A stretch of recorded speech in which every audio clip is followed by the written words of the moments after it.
लेकिन यदि आप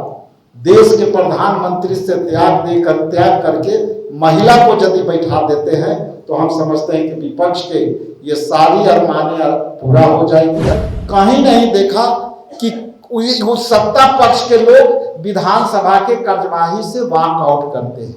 और हमारे नेता राहुल गांधी जी न्याय योद्धा ने सदन के अंदर एक चिट्ठी भी लिखा और सदन के अंदर लगातार ये कहते रहे कि महिला आरक्षण को 33% बढ़ाई जाए। मैं मुख्य वक्ता के रूप में माननीय मंत्री दीपिका जी के दूं, उसके पहले संक्षिप्त में एक दो बातें आपके बीच रखना चाहता हूं। आप जैसा कि जानते हैं कि जिस विधेयक बिल जो लोकसभा के अंदर लाई गई वह विधेयक महिला आरक्षण बिल के माध्यम से बीजेपी और प्रधानमंत्री जी ने जिस तरह से उसको आगे करके देश में लोकसभा के सीटों के बढ़ाने के खेल में प्रधानमंत्री जी खुद पकड़े गए और जो बिल महिला आरक्षण बिल 2023 में लागू हो चुकी है संसद से और पारित हो चुकी है और इसे राज्यसभा ने भी पारित कर दिया, राष्ट्रपति ने भी उसको अनुमोदन कर दिया। उसके बाद समझ में नहीं आती कि मोदी सरकार और मोदी जी ने जिस तरह से पारित उस महिला विधेयक बिल को लेकर के जो भ्रम की स्थिति पैदा की है, उसी से संदर्भित आज ये प्रेस वार्ता है। तो इस प्रेस वार्ता के माध्यम से मैं मोटे तौर पर दो बात रखता हूं। पहला कि महिला आरक्षण बिल जो माननीय हमारी यूपीए अध्यक्षा श्रीमती सोनिया गांधी जी ने ड्रीम प्रोजेक्ट के तहत यूपीए सरकार के समय और उसके बाद उन्होंने बहुत मजबूती से सदन के अंदर रखा। उसके बाद उसके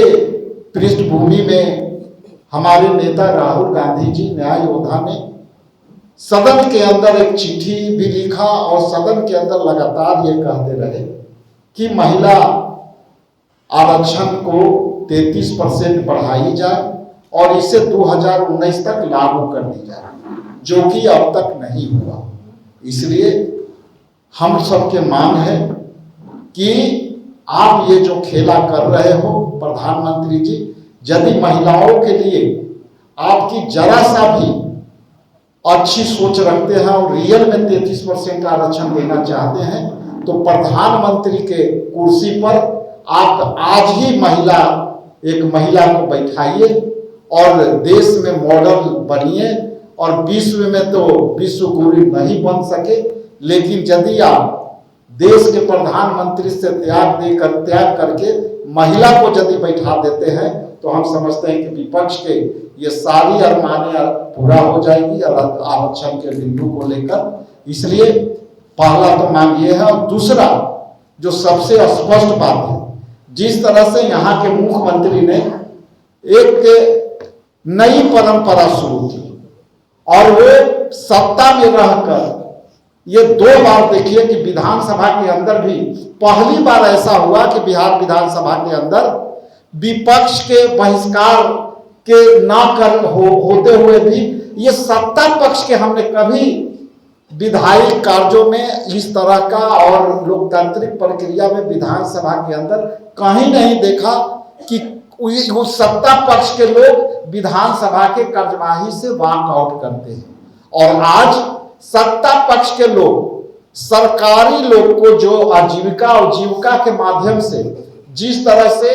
इन्होंने आंदोलन दिखाया है वो भी फेल कर गए। ये लोग किसी भी तरह से सत्ता चलाने लायक नहीं है। ये निश्चित तौर से विपक्ष में बैठने लायक लोग हैं। इन लोग को सत्ता लोकतंत्र के हत्या करके कर लेते हैं, लेकिन इनको सत्ता चलाना नहीं आता है।